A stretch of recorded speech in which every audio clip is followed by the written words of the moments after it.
Bienvenidos a una nueva edición de Visión Geopolítica, en este caso para hablar de México. Llevamos mucho tiempo intentando hacer un programa sobre nuestros hermanos iberoamericanos. Nos lo han pedido todos ustedes.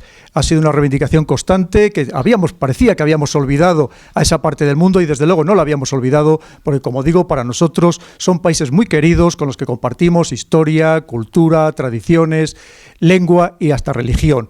Y por lo tanto, como digo, no les habíamos olvidado en absoluto y de hecho hoy empezamos con este programa sobre México que continuaremos con otros países. Y para hablar de este país tan sumamente querido, contamos con nosotros, con un invitado que es la primera vez que acude, con otros ya conocidos de ustedes y les voy a pasar a presentárselos.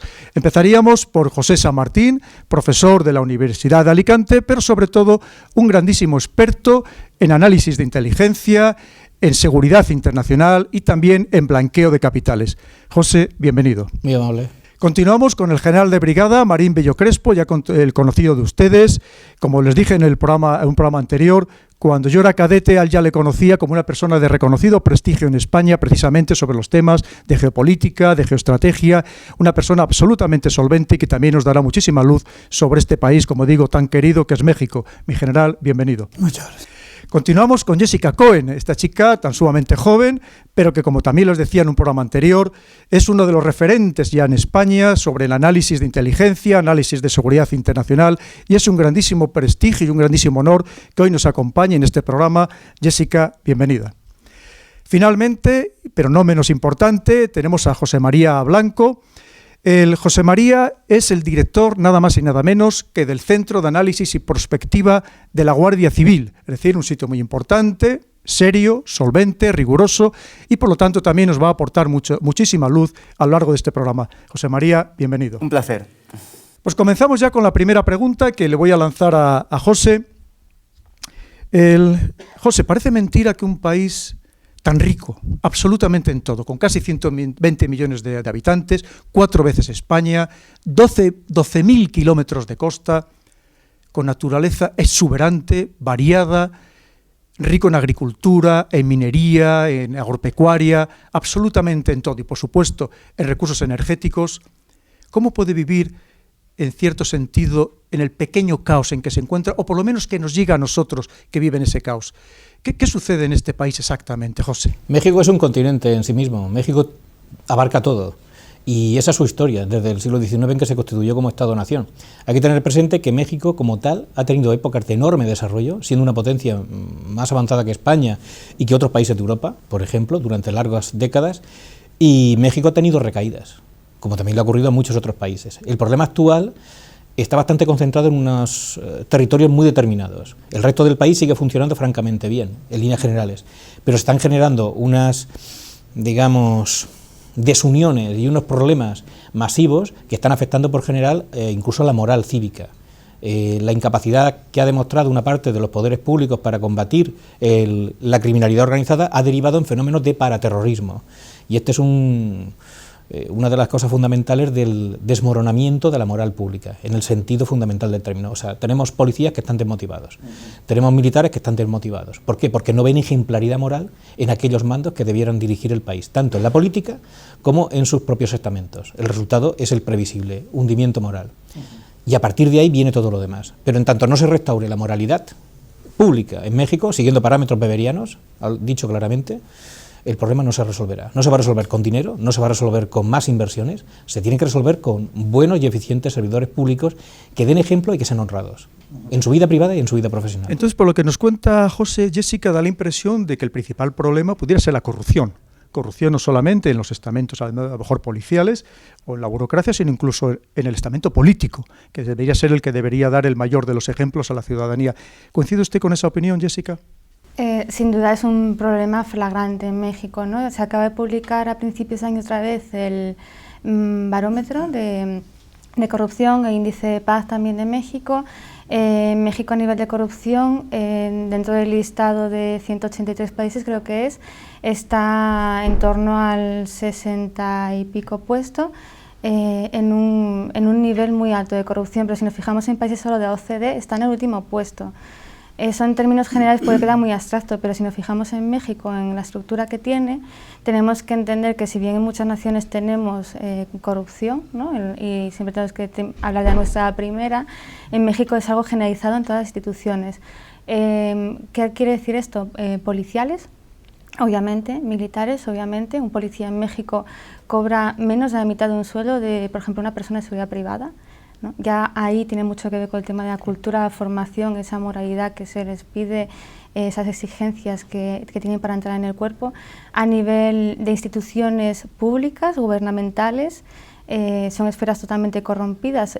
La única forma de un crimen organizado de actuar en un país es tener acceso a la esfera, por ejemplo, política. ¿Para qué? Para poder actuar, ¿no? De forma tranquila. Obviamente es otra parte más de actuación de ellos, pero a nivel también social. Igual que hay una cultura de violencia en muchos países de este entorno, hay una cultura de corrupción. ¿A qué afecta también esto? Y México es muy llamativo al tema cultural o al tema social, ¿no? En el momento que capturan, por ejemplo, a un narco, a las 7 horas hay más canciones en YouTube atribuidas a un capo de un cártel que a una persona como fue en su día Mandela o otra persona. Qué triste. El José María, también nos comentaba José que uno de los problemas es el narcoterrorismo. ¿Cómo está exactamente la situación ahora mismo? El enfrentamiento sobre todo entre bandas rivales, entre esas bandas rivales también con la policía, ¿cómo afecta a los ciudadanos? Porque se habla de auténticas barbaridades, se habla de decapitaciones, de desmembraciones, de violaciones sistemáticas. ¿Cómo está la situación ahora mismo con el narcoterrorismo? Yo no sería quizás, no sé si utilizaría ese término, siendo cierto que cada vez vemos una evolución hacia fenómenos combinados y fenómenos híbridos. Evidentemente utilizan tácticas de ese tipo, pero a nivel como atentados en el propio sentido que solemos entender en Europa, en otros lugares, bueno, pues sería quizá un poco diferente. Nosotros hemos hablado en alguna ocasión, en algún documento que hemos publicado, de narcoinsurgencia, ¿no? Porque es el control de los espacios y todo lo que hay en el espacio, la política, la economía, las instituciones, la cultura y la sociedad, ¿no? En ese sentido, sí. Pero sin duda, en la situación actual y en los últimos años se viene produciendo pues, una fragmentación del crimen organizado. Hay varios factores, está el descabezamiento de grandes líderes, todos los famosos grandes capos del narcotráfico que supuestamente acudieron a esa famosa convocatoria en Acapulco en el año 1989, en el que se divide el negocio del narcotráfico, ¿no? Organizada por Félix Gallardo, el padrino. Pues prácticamente todos están detenidos o han sido abatidos. Si bien son sagas familiares que también continúan, ¿no? Toman esa herencia. El fenómeno de esa cruenta lucha de tantos años entre este tipo de grupos y luego pues la falta de, yo creo, del entorno local como centro de acción del narco. Ese entorno municipal, ese entorno local no es capaz de ofrecer soluciones alternativas a los jóvenes, ¿no? Soluciones políticas, soluciones sociales. Yo creo que esos son los factores, o parte de los factores que han podido llevar, bueno, pues este fraccionamiento actual en el que, bueno, pues se juntan multitud de grupos, algunos son grupos armados al servicio de grandes cárteles. Los cárteles, digamos, los grandes cárteles han bajado su capacidad de influencia, quizás, bueno, Sinaloa y el emergente nuevo cártel de Jalisco Nueva Generación sean los más pujantes. Por lo tanto, ahora mismo bueno, estamos en la situación de una batalla de todos contra todos, ¿no? Y eso. Nos comentaba el José María y también José, mi general, que esto afecta, pero no a todo el país, es este narcoterrorismo, narcoinsurgencia, como apuntaban. Entonces, hay gente que apunta que México es un estado fallido, en el sentido que no es capaz de controlar todo su territorio, a toda su población. Pero quizá no deberíamos, para hablar con mayor propiedad, decir un estado con fallos más que un estado fallido, que es una palabra mucho más gruesa. Sí, en el 2010, en la Secretaría de Estado norteamericana se contemplaba a México como un estado fallido. Es evidente que no todo el territorio de México, ni mucho menos, está sin control por parte del gobierno. Hay 8 estados fundamentalmente en los que el descontrol del gobierno es más acusado, y en algunos de ellos, como en Michoacán, pues han creado grupos paramilitares y han tenido que desplegar el ejército para desarmarlos. Incluso adoptar una solución que es integrarlos en milicias rurales y darles una cierta, credibilidad legal, ¿no? Pero no, evidentemente no es un no es un Estado fallido, siempre ha sido un Estado débil. Es decir, que la situación del Estado mexicano como institución, desde su independencia, casi es un Estado que no tiene la fuerza suficiente ni siquiera para mantener sus fronteras. Prueba de ello que entre 1835, en que perdió Texas, y 1853, pues perdió todos los territorios al norte del Río Grande que había heredado de España. Y desde ese momento, pues sus fuerzas armadas, digamos que son las últimas responsables de establecer el control del gobierno y del Estado sobre todo el territorio, no han sido incapaces de hacerlo.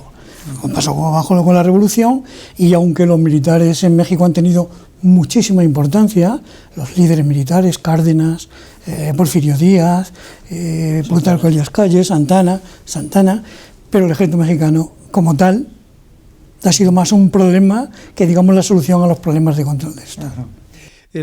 José, recientemente Fernando del Paso, el escritor mexicano que ha recibido el premio Cervantes, durante la ceremonia de recepción de este premio, hizo un discurso muy duro contra México.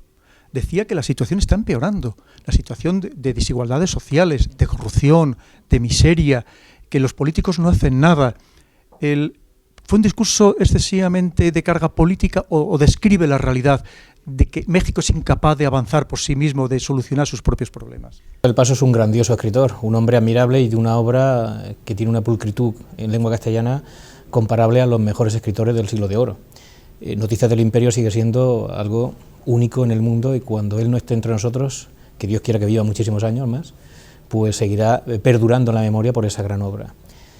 Lo que dijo fue una denuncia pública respecto al desamparo social en que se encuentra una parte importante de los mexicanos. Esa fue la impresión. Él se puso en el lugar de los mexicanos humildes que buscan el alivio, el consuelo y el apoyo del Estado de Derecho y no lo encuentran. Por diferentes motivos, no porque todo el Estado falle o se hunda, sino simplemente porque una parte del Estado no está, no puede llegar. Y de pronto hay redes tentaculares, típicamente mafiosas, reproduciendo modelos que ya conocemos en otros lares, donde el Estado queda completamente cooptado, controlado y sometido.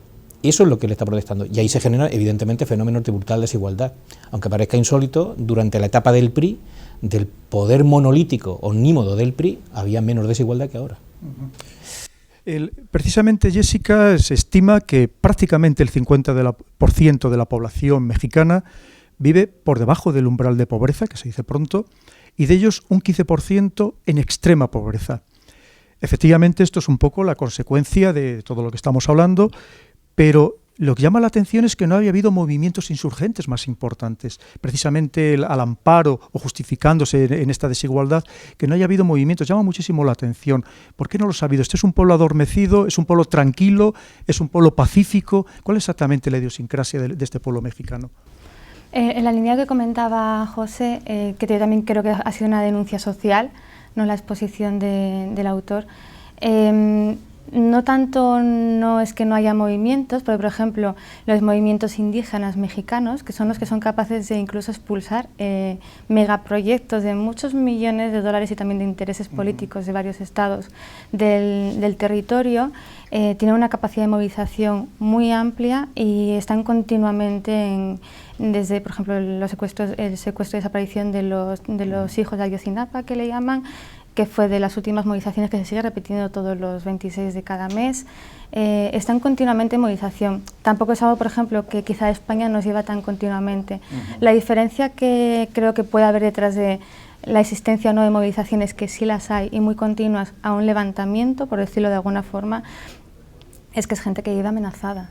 Si tenemos en cuenta que es gente, por ejemplo, que ni siquiera en su día a día, en sus problemas cotidianos, es capaz de denunciarlos o manifestarlos, ¿no? Con una cifra negra de delitos en torno a 92-98% de los delitos, dependiendo cuál sea la temática, es porque esa gente no es capaz de acudir a una institución, sea policial o sea de otra índole pública, a denunciar lo que se está pasando por miedo incluso a represalias. Entonces, un levantamiento, incluso con quejas ya más masivas, se ha visto también esa actuación por parte de las fuerzas de seguridad, una actuación militarizada, como también estamos viendo en otras naciones vecinas de México, es algo que seguramente que tengan miedo a realizar. Pero movilizaciones las hay todos los días en México. Claro. José María, según Trump, uno de los futuribles presidentes próximos presidentes de Estados Unidos, dice que se está produciendo una invasión silenciosa de mexicanos en Estados Unidos. Y si es cierto, si miramos el mapa de dónde están situados esos 12 millones de mexicanos legalmente establecidos en Estados Unidos, y legalmente probablemente sean el doble o más, son en los territorios que México perdió en su momento en la guerra con Estados Unidos, es decir, todo el sur y sobre todo el oeste de Estados Unidos. ¿Usted cree de verdad que se está produciendo esa invasión silenciosa, que al final en todos esos sitios se va a terminar solamente hablando español y que Trump tiene razón al temer esa invasión? ¿O eso es lo lógico en cualquier estado en esta naturaleza, pensando que es un país pobre, que trata de emigrar al país más rico, que donde puede tener más oportunidades, que simplemente es una situación de normalidad que no tiene nada que ver con una invasión, ni que por supuesto van a cambiar el modo de vida de ser de Estados Unidos? Bueno, a mí me cuesta mucho ya, ¿no?, en pleno siglo XXI, hablar de esos términos como de invasión o similares, ¿no?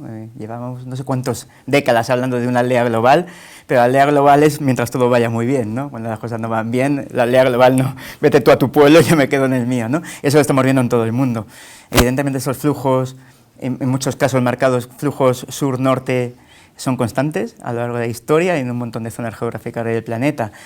Y claro, y luego la presentación de México como un foco de problema a mí me desagrada mucho, ¿no? Y también me molesta, y entiendo que al pueblo mexicano le moleste muchísimo, ¿no? Es decir, no podemos hacer un simple análisis de la situación de México pensando solamente en México.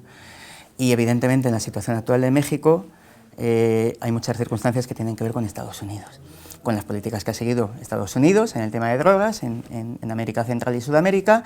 Tiene que ver con esos prejuicios, ¿no?, o esas quejas hacia lo que de México llega a Estados Unidos, que en el ámbito de la cocaína es por una demanda que existente en Estados Unidos, pero no hay la misma, digamos, sensibilidad hacia lo que pasa de Estados Unidos hacia México. Y en este caso estoy hablando de armas, ¿no? Un continuo fluir de armas de norte a sur, y ahí no somos tan, ¿no?, o no lo ponemos eso tan en los medios o tan en el foco del problema. Es un problema también fundamental o gravísimo.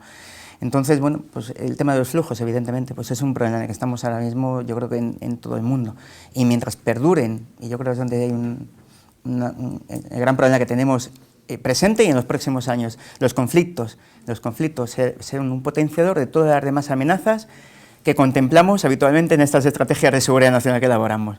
Los conflictos incentivan el crimen organizado, insurgencias, desplazamientos masivos, inmigración, crisis humanitarias. Mientras no pongamos coto a este tipo de conflictos, que no sabemos cómo gestionar, pues seguiremos teniendo este tipo de situaciones. Una cosa, por favor. Yo voy bastante a Estados Unidos, tengo muy buena relación con ellos y trabajo bastante intensamente en diversas materias sensibles con los norteamericanos. Ellos, el compromiso que tienen es no contra México, sino contra la delincuencia y contra el crimen.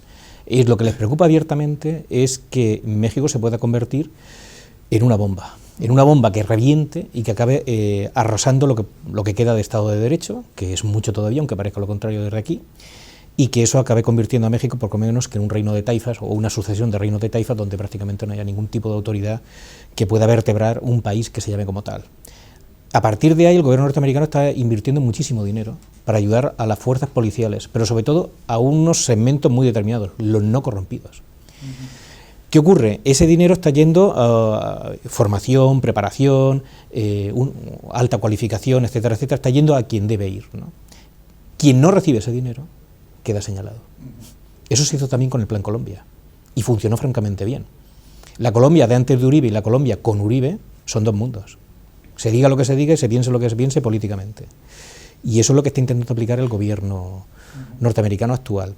El caso de Donald Trump, aparte de la parte folclórica que él representa y toda la teatralidad que a él le encanta simbolizar, yo creo que es un tipo bastante más convencional de lo que se puede imaginar uno, que en el caso de que llegara presidente él o Hillary Clinton, la política no va a disentir mucho de lo que ha sido la línea de seguridad nacional, y es proteger la frontera, proteger a los que residen dentro del país, o sea, a los que residen de una forma legal o paralegal, si se quiere llamar así.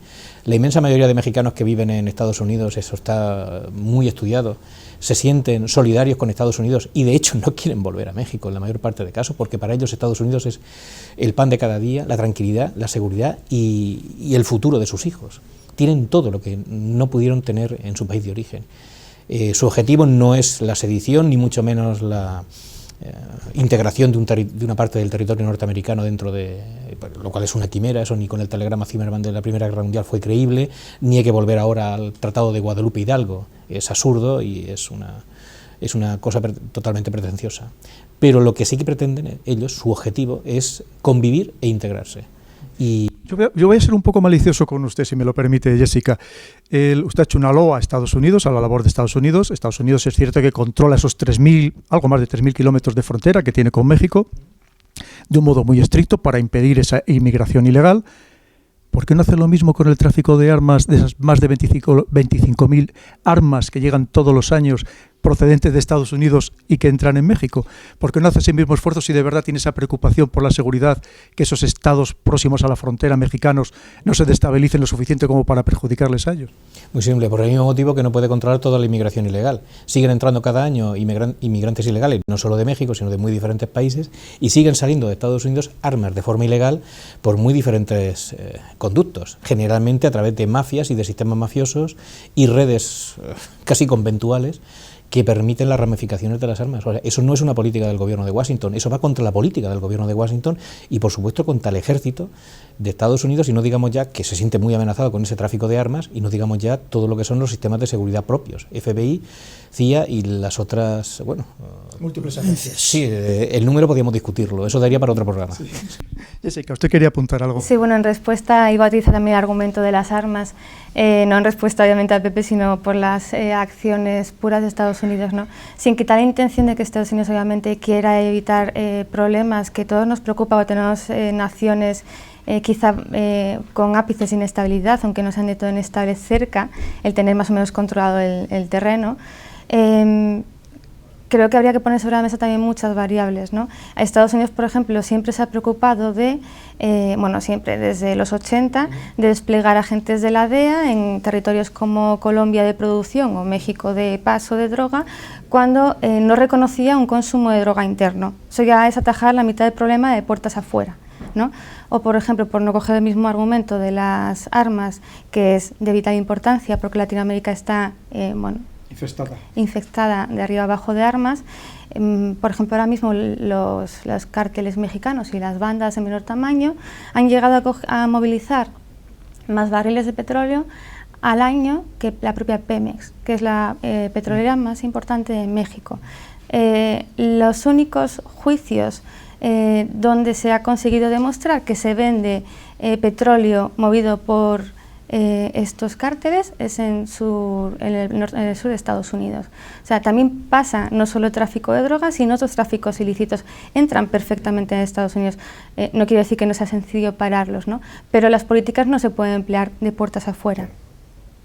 Ha apuntado usted dos temas interesantísimos. Por un lado, Pemex, precios del petróleo, que ahora se lo preguntaré a José María, pero me gustaría que abundara usted un poco más en el tema de las drogas. Es cierto que México lo que ha sido no es un productor de drogas, sino un traficante de drogas proveniente de estos países hacia el principal consumidor, como usted bien ha dicho, sobre todo que se extrema ese consumo a partir de la guerra del Vietnam y de las personas que vienen procedentes de esa guerra, que vienen en algunos casos destrozados psicológicamente y que necesitan imperiosamente drogarse para intentar seguir viviendo. ¿Cuál es ahora mismo la situación? Porque se habla de que se están yendo sobre todo las drogas sintéticas, en algunos casos elaboradas con productos, las sustancias primas que provienen de China. ¿Cómo es exactamente ahora mismo la situación de la elaboración, si es que se produce en México, de esas drogas para exportarlas a Estados Unidos? Es absolutamente variopinta dentro del contexto mexicano. Siguen existiendo los cárteles tradicionales en tanto a dar paso de transporte de droga, no solo al norte del continente americano, sino a otros continentes. No se nos puede olvidar que a día de hoy siguen siendo los cárteles mexicanos los que mayor cantidad de droga y obviamente por ende beneficios obtienen y más relevantes y hasta ahora duraderos lazos internacionales están teniendo en todo el globo. Pero además de eso se está dando una situación de a raíz del crecimiento de la renta interna en México, también se ha incrementado el consumo de la sociedad mexicana de drogas. Y esto que ha ido acompañado, no sé si primero o después, también de que México se está convirtiendo poco a poco en un cierto productor de droga. No obviamente de la droga que viene tradicionalmente del sur, colombiana, de otros puntos, de coca, de hachís, de otro tipo de drogas, sino sintéticas. Ahora mismo, por ejemplo, en Hidalgo, que es, dentro de estos baremos que antes comentaba, el estado más pacífico de todo México, con menos problemas de seguridad, menos homicidios, menos delitos atribuidos al crimen organizado, mayor eficiencia policial. Desde enero hasta ahora se han desarticulado más de 5 narcolaboratorios en el estado más tranquilo de México. Obviamente es una tendencia interna muy fuerte, ¿no? Que también podrá traer sus pugnas, y seguramente sean parte de ello, de las luchas internas, no solo las clásicas rivales entre cárteles, sino que estas organizaciones que tenían con cárteles de tú produces y yo te distribuyo, es que yo ahora también produzco. Claro. Hablábamos de Pemex. Parece ser que, dado los bajos precios que tiene ahora mismo el barril de crudo, Pemex está en una crisis enorme. Parece ser que ha anunciado que va a despedir a miles de trabajadores. Pero claro, es que ha sido uno de los grandes sustentos también del Estado mexicano.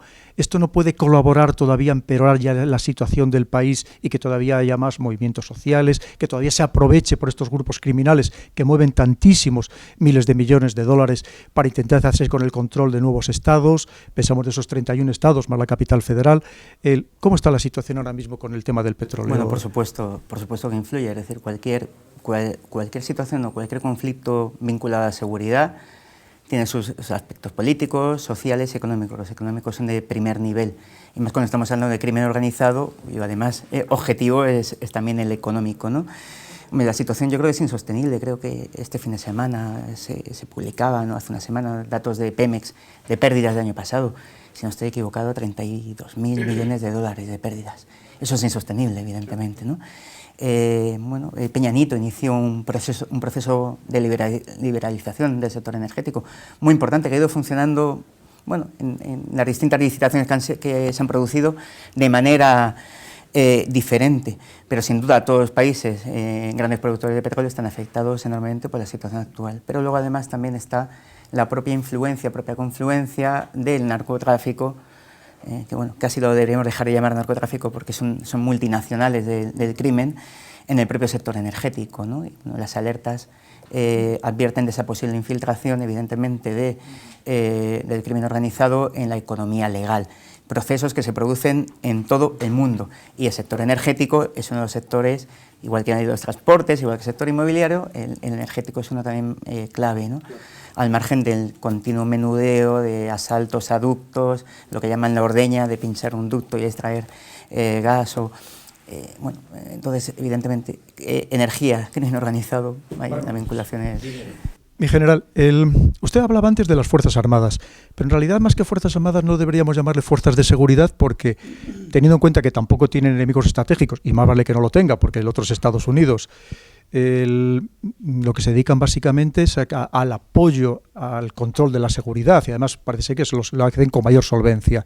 De hecho, la inmensa mayoría de la población está de acuerdo en la participación de estas Fuerzas Armadas en materia de seguridad, porque confían incluso más que en la propia policía y saben que cuando hay un problema grave tienen que acudir a ella si se quiere resolver. ¿Esta es así exactamente la situación? ¿Cómo describiría usted estas Fuerzas Armadas? Los resultados de la actuación militar en la lucha contra la insurgencia, la previsión de seguridad viene de una decisión del gobierno de decir que el tema del narcotráfico, del crimen organizado en general, porque como bien ha dicho José Antonio, el tema no es ya el narcotráfico solo. Ahí el menudeo, el robo y la sustracción de productos energéticos, de cobre, la extorsión a compañías mineras para que cedan al crimen organizado una parte de los minerales, etcétera. Es evidente que... Se permite hasta la protección de los lugares arqueológicos. Todo. Entonces, ¿qué ocurre? Que como todo está en general amenazado, pues en su día... vamos a ver, primero, el problema, uno de los problemas del que se derivan otros muchos, pues es de México, es tener el vecino que tiene, ¿no? No por el vecino que tiene, sino por la enorme asimetría en todos los aspectos entre su vecino y él, y por otro lado entre él y los que están al sur, ¿no? Y esa asimetría determina también los objetivos geopolíticos y geoestratégicos de México. México no puede plantear unas fuerzas armadas que estén en condiciones de librar una guerra convencional contra Estados Unidos. Y sin embargo, al asumir como objetivo geoestratégico, el ejército de México tiene las mismas misiones que el español, que el francés y que el norteamericano. Primero, la defensa de la soberanía nacional, y segundo es la seguridad interior del país. Y es evidente que la soberanía nacional desde el exterior no está amenazada, pero la seguridad interior es muy precaria. Y en función de eso, las Fuerzas Armadas mexicanas han sido diseñadas para centrarse en ese objetivo del Estado, que es la seguridad interior, considerando el crimen organizado un asunto de seguridad nacional, al nivel que podemos tener nosotros sobre otros temas de escudos, antimisiles, etc. En consecuencia, primero hay que decir que las Fuerzas Armadas mexicanas tienen un presupuesto que es la mitad del nuestro, para un territorio 4 veces más grande, que su material y su material no es que sea obsoleto, es que sirve el material que tienen las Fuerzas Armadas mexicanas al objetivo que persiguen, ¿no? Y el objetivo que persiguen pues es tener unas unidades muy móviles. Primero, si hay un caso en que nos invade alguien, pues desarrollar una guerra de guerrillas como hicieron los españoles en 1808, que es lo único que podemos hacer. Pero a nivel interior, construir y edificar unas Fuerzas Armadas que permitan el control del territorio, pues con muchas bases, basando, digamos, su organización operativa en las pequeñas unidades, batallones, compañías. No tienen cuerpos de ejército, tienen 3 brigadas y una brigada paracaidista. El resto son pequeñas unidades muy diseminadas por el territorio y además con la, digamos, la obligación o el compromiso o el plan o la previsión de tener al menos casi permanentemente un cuarto de las Fuerzas Armadas dedicadas a la lucha contra el crimen organizado. ¿Qué ocurre? Que cuando el presidente Felipe Calderón tomó esa decisión, que se llama la mexicanización del crimen, de la lucha contra el crimen organizado, que es involucrar a las Fuerzas Armadas, fundamentalmente el ejército de tierra y la armada, en esa lucha, pues el resultado, que mucha gente considera que un fracaso, ¿no?, es que el número de víctimas en la lucha contra la contrainsurgencia ha aumentado exponencialmente. El número de víctimas en continuos combates entre las Fuerzas Armadas y los cárteles y sus ramificaciones, pues ha generado una guerra, digamos, de guerrillas casi total, ¿no? Teniendo en cuenta además que México tiene un problema larvado en Chiapas y tiene otros problemas. Antes de los zapatistas hubo otros. Es decir, que eso que hablábamos antes de posibles movimientos y posibles, están ahí. En Michoacán se movilizaron 10.000 personas en fuerzas paramilitares. Hay más. Y hay más. Hay más. Es decir, y en Oaxaca y en Sinaloa no digamos nada, donde están los cárteles en Sonora, Tamaulipas, Chihuahua, extrema derecha, Coahuila. Todo esto está motivando a mi juicio muchas veces pienso una colombización de México, ¿no?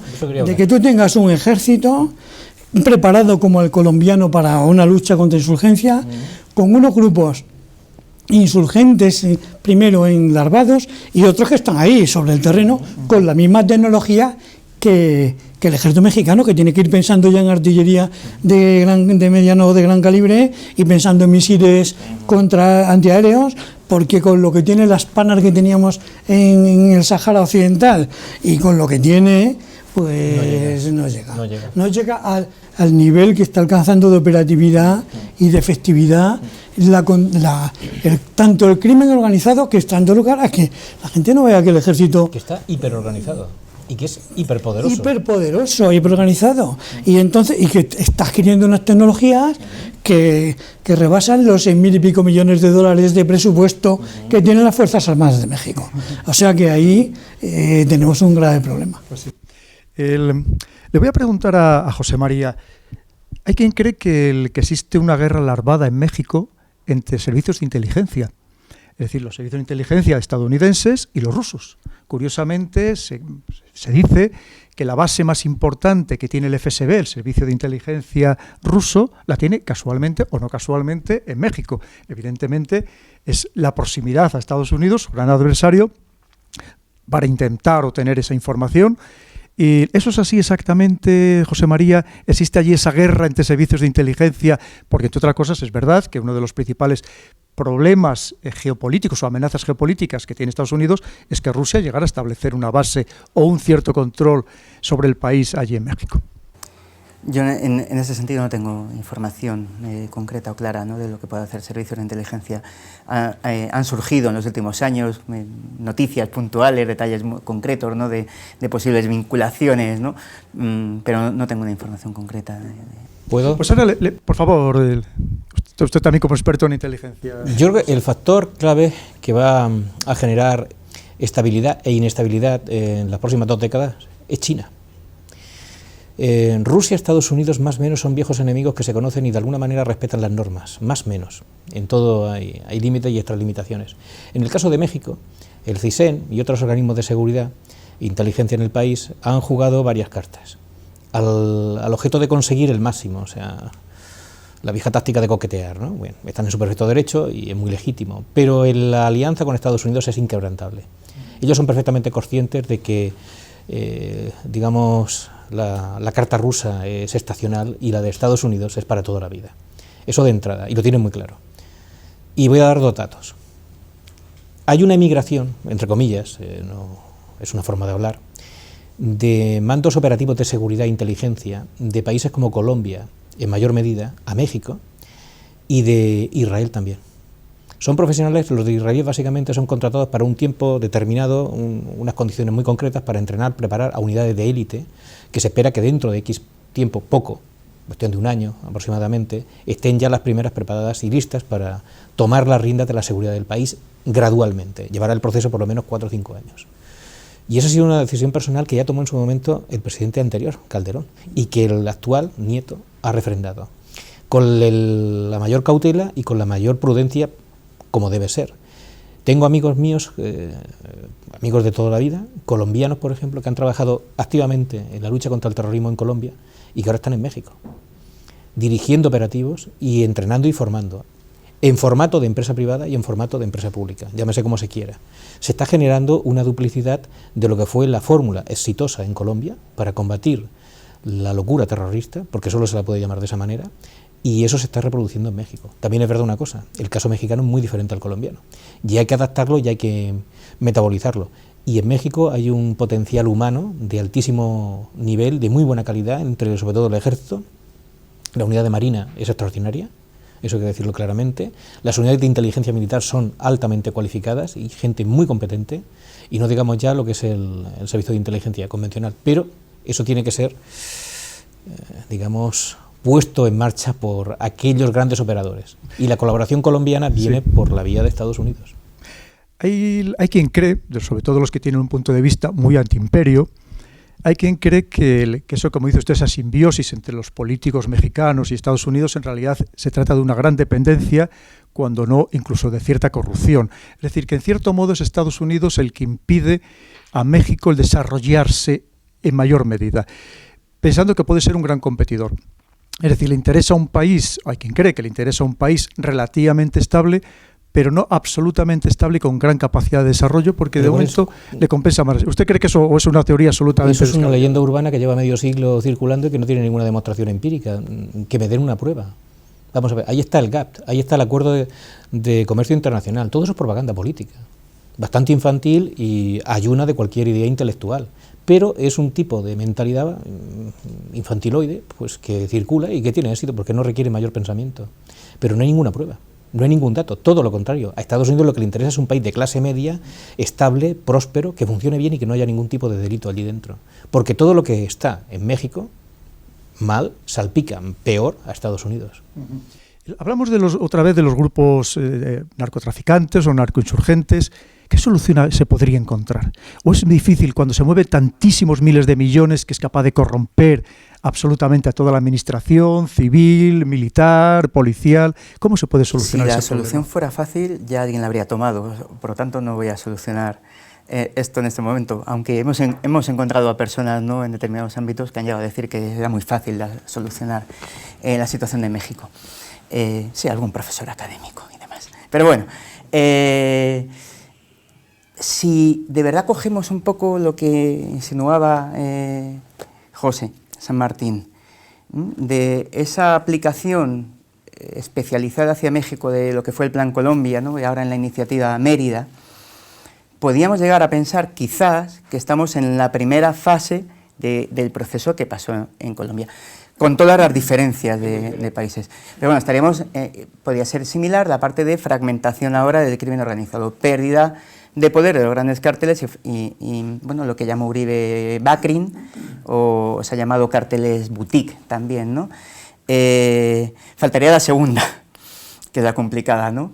Debilitas estos grandes cárteles, generas un problema diferente, por lo tanto ya obligaría también una adaptación de políticas generales. Cuando hablamos de adaptación de políticas, siempre integrales y globales, no podemos dejar la parte social sin tocar o la parte económica sin tocar, hay que tocar todo, ¿no? O la lucha contra la desigualdad. Sería el fortalecimiento de instituciones. Y ahí es donde está el quid de la cuestión, ¿no? Porque si donde hay que ofrecer a los jóvenes, por ejemplo, alternativas, ¿no?, ante la atracción que les genera el crimen organizado, atracción por muchos sentidos, porque el capo es el señor, es el padrino, es el que está manteniendo a toda una comunidad. Y además, como sucede con otros grupos yihadistas o similares, se vende una historia de éxito, ahí ligado a una cultura también de éxito. Bueno, si esa actuación hay que ofrecer en el ámbito municipal, y el ámbito municipal, el enclave, la plaza, es lo que está absolutamente más infiltrado, pues ahí tenemos un problema de primer nivel, ¿no?, que llevará, si vamos a mejor o si se puede solucionar, llevará 25 o 30 años. Como muchos otros problemas que creemos que se van a solucionar con un bombardeo similar en determinados sitios, y no, llevan temas de generaciones. Esa fortaleza institucional, bueno, pues yo creo que se van probando multitud de vías, ¿no? Bueno, ahora se trató de crear una gendarmería, claro, pero un proyecto que quedó muy corto sobre las expectativas y la idea inicial de Peña Nieto. Ahora tenemos el mando único policial, pero el mando único policial pues también se está aplicando de manera muy diferente, muy divergente. Y cada medida a su vez tiene sus pros y sus cons, sus ventajas e inconvenientes. Si unes todo el poder o unificas la policía en el ámbito de un gobernador, pues a lo mejor con controlar una sola instancia ya estás controlando todo, ¿no?, cuando antes tenías que ir a cada plaza. Por lo tanto, es un problema dificilísimo en el que yo, en cualquier caso, si no tocamos la parte social, yo creo que Plan Colombia, Iniciativa de Mérida, están muy centradas en el ámbito de fuerzas militares, fuerzas policiales, y generan sus efectos, sin duda, pero tenemos que buscar el equilibrio con este tipo de medidas también sociales, culturales y educativas. Por ejemplo, ¿por qué no hay un delito de enaltecimiento del crimen organizado? Por ejemplo, ¿no?, como tenemos aquí en España sobre otro tipo de y ayuda social a la gente pobre. Claro. Grupos que tienen su religión, que tienen su ideología, que atraen a mucha gente joven porque es la demostración del éxito de salir de la absoluta pobreza y convertirte en millonario en poco tiempo. Efectivamente, tiene usted toda la razón. Es la alternativa, además. Estaba pensando en la dimensión social. A mí a veces no soy capaz todavía de decir que, por ejemplo, el Plan Colombia haya sido ningún éxito. Obviamente, es un gran éxito que haya grupos como las FARC que tengan menos capacidad de actuación, o mejor dicho, menos actuación, porque hay capacidad que puede seguir latente, mientras que no se desmonte entera de actuación. Pero ahora mismo el gran problema de Colombia, si nos ponemos a pisar en ese ejemplo, es que el Estado se encuentra en la tesitura de no saber si cuando se desmantele toda la organización de las FARC, veremos si del ELN, los urabeños se van a hacer con esa parte, por ejemplo, a nivel de criminalidad, y la sociedad qué hacer con ella, porque había familias enteras, comunidades enteras que vivían de eso. Si pensamos que eso es una figura de éxito y pensamos en el caso mexicano, que tiene muchas similitudes, pero también muchas diferencias. No podemos ir como apuntaba José María, a temas militares o de políticas concretas de policía. Hay sociedades, hay pueblos enteros que están esquilmados, que están con ese miedo que antes comentábamos, porque teníamos el ejemplo de la Ciudad de la Muerte, ¿no? Ciudad Juárez, hasta hace unos años a nivel internacional, pero es que hay otros en los que quien construye escuelas o quien da protección son los cárteles. Entonces, bueno, erradicamos los cárteles de un día para otro, si pudiéramos, y luego ¿qué hacemos? ¿No? Claro. Con esa cultura. Iba a preguntar a usted, ¿cuál es la situación, el contexto político ahora mismo interno en México? El partido en el poder, la oposición. Parece ser que Enrique Peña Nieto, el presidente, tiene un índice de popularidad bajísimo, que eso también es un problema. Si no hay líderes importantes que ejemplifiquen para todo el país, pues es muy difícil que el país evolucione. ¿Cómo es exactamente, para que todo el mundo nos entienda, los que nos están viendo y oyendo, cuál es la situación política en el país? Es muy diversa dependiendo del Estado. A nivel nacional no goza de ese éxito que se le procura mucho más al inicio de la legislatura. Mucho también vinculado por escándalos de corrupción asociados a él, a su familia y otras acciones que ha tenido que se le han atribuido durante los últimos años.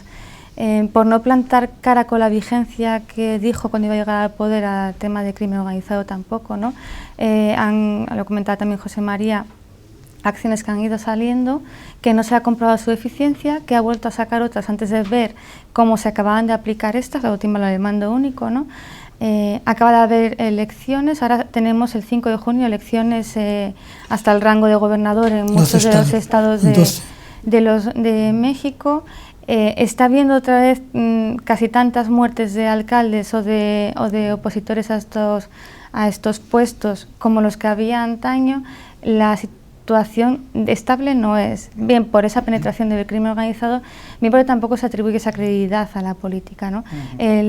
Si sigue la actualidad de México, hay continuas investigaciones abiertas sociales, no policiales, por filtraciones de conversaciones, de fotos, de relaciones directas entre los políticos como algo cotidiano con temas de crimen organizado. No tiene la política interna, los políticos no tienen una credibilidad social. Eso no es estabilidad, ¿no? Claro. Por mucho que se mantenga en el poder una persona. Atrae inversión externa, evidentemente. Les voy a hacer dos preguntas y eligen ustedes quién quiere contestar. ¿Es el turismo el futuro? ¿Tiene grandísimo potencial turístico esos 12.000 kilómetros de costa, la variedad, la riqueza cultural? Estamos hablando de uno de los países que más lugares turísticos tiene, o reconocidos por la UNESCO, históricos. O la otra pregunta, ¿cuál podría ser también el futuro de esa corrupción? ¿Es algo que está muy calado dentro de la población, o eso se podría extirpar de alguna manera? Turismo y corrupción. Bueno, pues sobre turismo, ¿qué podría decir? Pues también podemos contestar los dos. Por supuesto. El turismo México ya es un gran país turístico, ya lo es. Primero de América y 10º del mundo. Y 10º del mundo. Es un grandísimo país turístico. Lo que ocurre es que el turismo no es general. Yo creo que no hay mucha gente que vaya a ver, por ejemplo, Mexicali o Tijuana, porque no son sitios muy recomendables, pero sin embargo Cancún, Acapulco y todo esto, Puerto Vallarta para los norteamericanos, etcétera, todo lo que es y luego la gran profusión cultural, arqueológica que tiene México, que es un gran país. México no solamente es un país grande, de cabeza, pero creo que son 32 lugares arqueológicos reconocidos por la UNESCO. México es un inmenso país, no un país inmenso, que también, sino un inmenso país desde el punto de vista cultural, demográfico, la variedad de lenguas, de culturas, porque aquí, como decía Octavio Paz, ¿no? A lo mejor alguna vez habrá que desprenderse del imperio azteca, es decir, que es que tampoco los aztecas no es un país azteca, es un país de aztecas y muchos más, ¿no? Y muchísimos más. Y por eso muchas veces también pienso yo que el imaginario histórico, bueno, en México y en cualquier otro país, incluido el nuestro, no se ajusta a la realidad histórica, ¿no? Pero eso es un tema, un asunto que el tiempo es el que lo soluciona. Pero que claro que sí, habría el turismo, si México lograse una estabilidad por un triunfo, ese triunfo, por lo menos una estabilidad creciente, abriendo espacios a las visitas del exterior, que se fueran abriendo cada vez más espacios, pues evidentemente no sería el 10º del mundo, estaría pues el quinto, el cuarto, porque es increíble la variedad, la riqueza en la flora, en la fauna, en la etnia, en la cultura que tiene México. Es un país admirable. Lo que ocurre es que esos problemas terribles de asimetría por arriba, asimetría por abajo y, digamos, soledad, porque hay mucha gente que no lo sabe, de los que pues, México es un país norteamericano. Hay mucha gente que lo pone con Sudamérica. México es un país norteamericano, tan norteamericano como Canadá y antes de 1853 más norteamericano, porque era mucho más grande. Es decir, que México es la gran parte centroamericano y muy norteamericano. Y hay que saber esto, ¿no? Y decir, este México combinado con la potencia también turística de Estados Unidos y de Canadá, y además, digamos, la disparidad de precios. Si yo tengo que ir a hacer turismo a Wichita, Kansas, pues lo mismo me sale mucho más barato irme a los templos, a las ventas, donde está la pirámide de las ventas, ¿no? Con lo cual, creo que tiene un gran potencial, siempre que arregle otros asuntos. El otro tema, la corrupción. Antes quisiera indicar una cosa.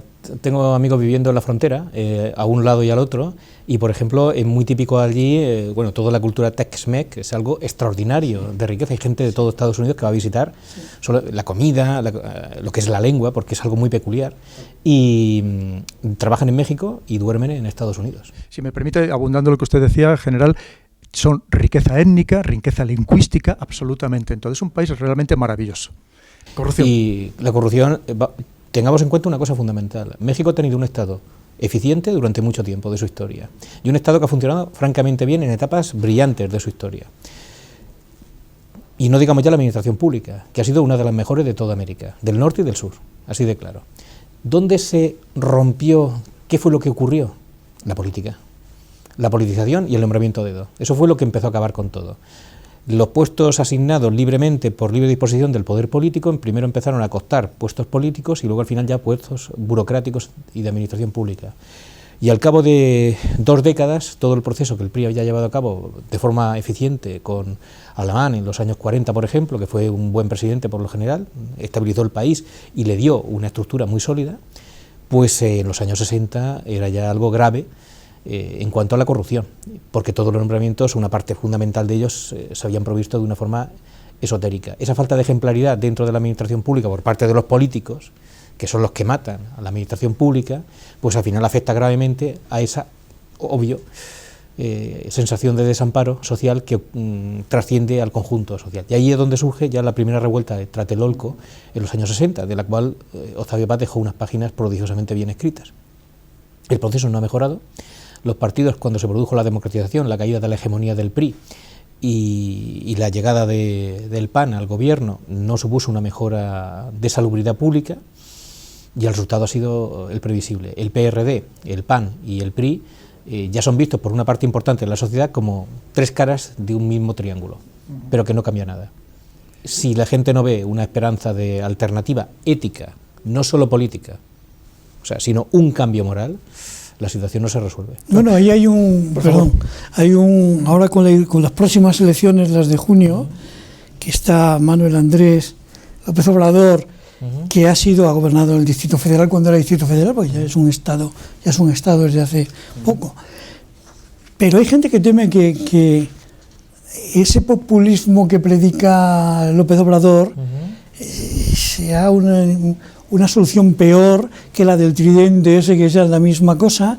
Hay gente que quiere que México se reforme y que México avance y que México se vaya librando de esas pesadas cadenas que ahora mismo le atan, pero teme, digamos, que del otro lado, que está solo López Obrador y no líderes jóvenes como los que pueda haber ya aquí, por ejemplo, que aglutinen a esa juventud de la que tanto espera.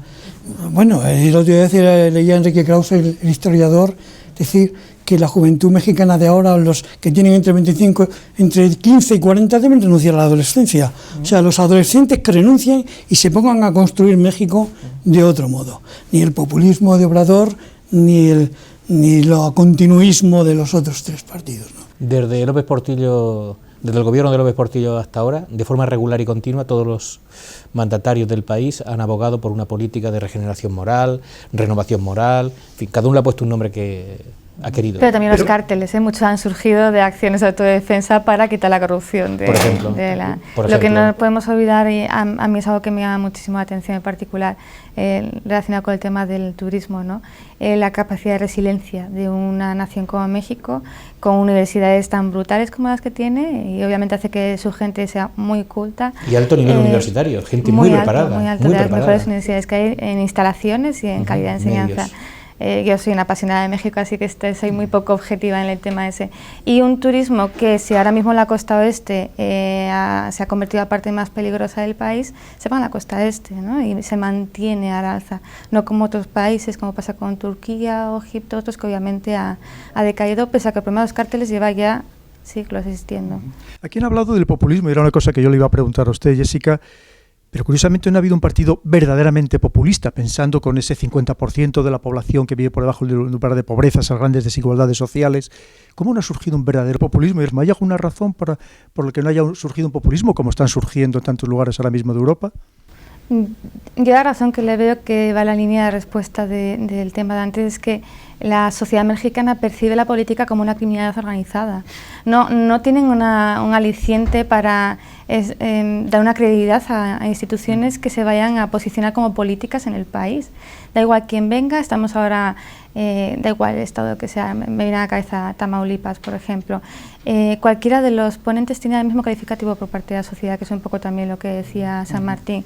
Entiendo que en esa coyuntura la gente joven, incluso la proclive a cambiar las cosas, saben que quizá desde el plano en el que si no eres corrupto no puedes estar en él, no puedes entrar para cambiar las cosas. Exacto. Esa es la clave. Le pregunto yo a usted ahora, ¿se volverá a escapar el Chapo Guzmán? Porque esa es la pregunta que se hace todo el mundo. Lo de perspectiva no significa que tratemos de adivinar.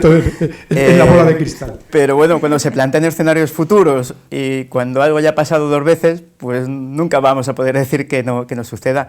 Pero bueno, esperemos que cuando se escape y le vuelvan a detener, pues seguramente aparecerá la grabación del programa de hoy, ¿no? Que lo habrá estado estudiando el Chapo Guzmán, ¿no? Bueno, es una situación, yo creo que ya... Claro, decimos, sería muy fuerte, ¿no? Ya, pero también ha sido muy fuerte la fuga anterior y toda la historia, además, vinculada a ello. Yo entiendo que los próximos días son muy importantes, ¿no? Hay ahora 30 días, desde el 20 algo, me parece, de este mes de mayo, ¿no? Que se aprobó la extradición. Hay 30 días en los que sus abogados tienen que presentar amparo o no. Y claro, ese amparo, que lo pida o no lo pida, depende de las negociaciones que se están llevando a cabo entre sus abogados y las autoridades americanas, ¿no? Texas Ahí está enlazado también la política, Texas y California. hasta las telenovelas, claro. Todo está en enlazado. función de eso, pues veremos qué decisión toma la primera en cuanto a amparo o no amparo. A partir de ahí todas las alternativas están abiertas. ¿Puede colaborar con Estados Unidos? Bueno, ¿hasta qué punto cuando sus hijos siguen también vinculados a Sinaloa, ¿no? ¿Hasta qué punto puede dañar las estructuras de lo que él creó para buscar una disminución de pena? Bueno, yo creo que lo primero ahora es esperar a ver qué sucede con la situación de amparo y a partir de ahí podemos abrir también otro tipo de escenarios.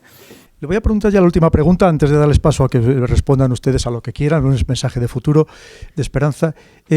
Hablando de las telenovelas son un reflejo de la sociedad o crean sociedad en México?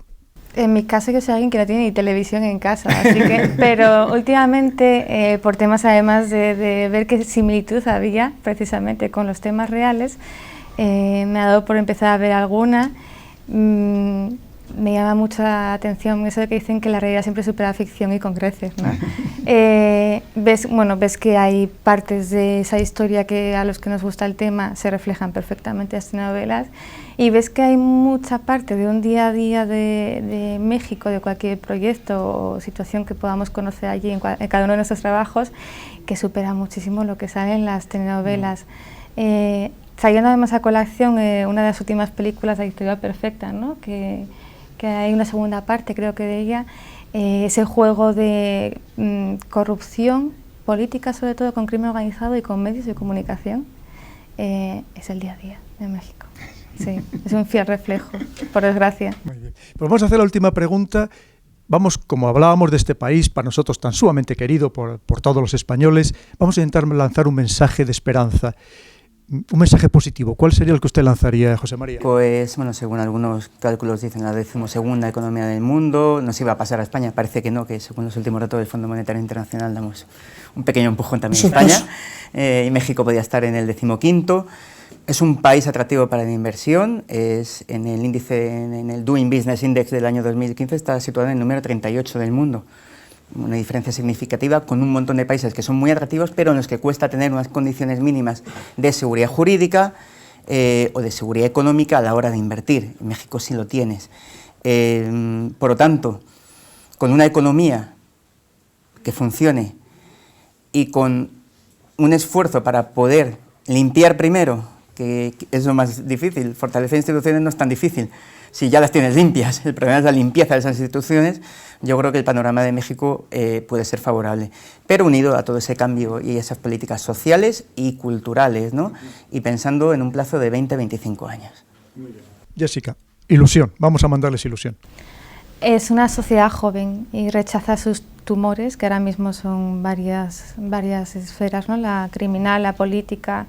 Que comentaba ahora el que le dejé para el final el tema de medios de comunicación, creo que tienen la capacidad, la fuerza, por esa juventud de sacarla, aunque cueste unos cuantos años del panorama, pero es un país increíble. Confiemos en la juventud. Mi general. Bueno, secundando lo que dice Jessica, creo que es un país en que la juventud, las bases han sido históricamente poco usadas, es decir, que el mismo PRI, que era un partido construido para los postulados de la revolución, no se hizo desde las bases, se hizo desde la cúspide. Empezó Plutarco Elías Calles, creo que fue, y luego ya Cárdenas, los otros crearon ese partido.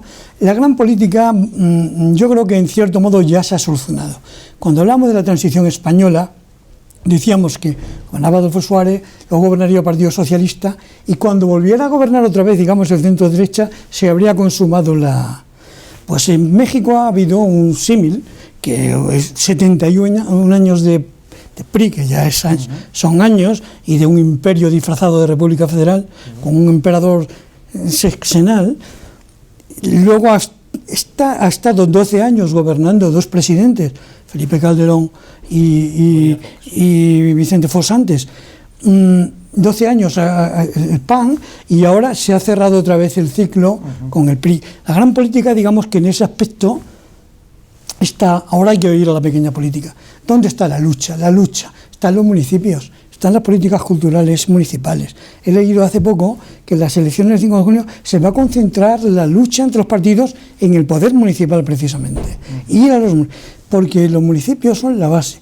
Y es evidente que también la ilusión que debe tener esa juventud que decía Jessica en empezar a crear algo que no sea ni lo visto ni lo por ver, que ya se ha visto por otra parte en Venezuela y compañía, ¿no? Sino algo que tenga una estructura consistente y que no sacrifique el Estado en función de la ideología, sino que conjugue ideología y Estado. Muy bien. José, terminamos con usted. México prevalecerá por un motivo fundamental, por la calidad humana de su pueblo. Son gentes extraordinarias, muy bien educadas, extremadamente patrióticas en el sentido más positivo del término, más allá del puro nacionalismo, aman su país, quieren lo mejor para su país, y eso se nota incluso entre la gente más joven, y quieren una mejora sustancial.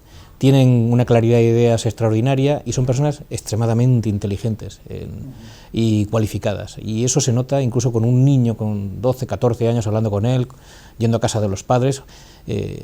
Hay una calidad humana extraordinaria. Yo creo que México prevalecerá sobre todo los problemas que está teniendo actualmente y soy optimista respecto al futuro. Muy bien. Pues José, mi general, Jessica, José María, muchísimas gracias a todos ustedes por seguirnos y, por supuesto, deseamos que todos estos mensajes de esperanza y de ilusión se materialicen, se cumplan, porque todos los españoles queremos enormemente a nuestros hermanos mexicanos. Y con esto nos despedimos y ya les emplazamos hasta el próximo programa. Muchísimas gracias, como siempre, por seguirnos y por oírnos.